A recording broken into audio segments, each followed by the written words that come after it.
ng bayan, maasahan anumang panahon. Magandang gabi po sa ating lahat. Narito ang update sa lagay ng panahon ngayong araw ng Martes, June 4, 2024 hanggang bukas, araw ng Miyerkules, June 5, 2024. Sa ngayon ay makulimlim ang mga kalangitan sa ilang bahagi ng Northern Luzon dahil sa trough o extension ng isang low pressure area o ito yung remnants ni dating bagyong may international name na Maliksi. Easterlies naman ang weather system na makakaapekto ngayon sa natitirang bahagi ng ating bansa. Ngayong gabi nga ay magiging maulap ang mga kalangitan sa Cagayan Valley, Ilocos Norte, Apayao, Abra, Kalinga at Aurora dahil sa trough ng low pressure area.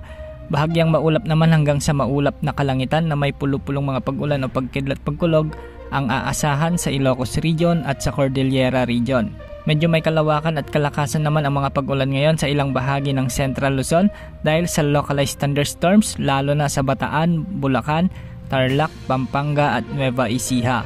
Sa mga susunod na oras ay posible ring maging makulimlim o may mga pag-ulan ang natitirang bahagi ng Luzon sa may Southern Luzon, Bicol Region, Mimaropa, Calabarzon kasama na ang Metro Manila. Sa Visayas, asahan din ang kalat-kalat na pag-ulan ngayong gabi lalo na sa Masbate, Antique, Romblon, Capiz, Iloilo, Cebu at Negros Provinces. Asahan din ang mga pag-ulan sa Camiguin Island, Southern Leyte, Bohol, Northern Samar, Leyte at Cagayan Silio. Ang mga pag-ulang ito ay dulot ng mga localized thunderstorms. Sa Mindanao ay posible ring ulanin ang Bukidnon, Zamboanga Sibugay, Misamis Oriental, Lanao del Sur, Surigao del Sur, Surigao del Norte, Maguindanao, Sultan Kudarat, South Cotabato at ilang bahagi ng Davao Region.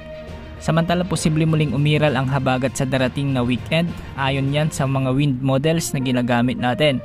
Posibleng lumakas ang bugso ng habagat ngayon kumpara nung nakarang linggo na nagsisimula pa lamang ang habagat. Asahan na sa pag-iral muli ng southwest monsoon o ang habagat, posible ang pagbuhos ng malalakas na ulan at posible rin ang mapagbaha sa mga mabababang lugar kaya dapat natin itong paghandaan. Sa ngayon, base sa forecast models, posibleng mas makaapekto ang habagat sa kanlurang bahagi ng bansa, partikular sa bahagi ng Pangasinan, Mindoro Provinces, Palawan, Zambales, Bulacan, Bataan, Pampanga, La Union at Ilocos Provinces.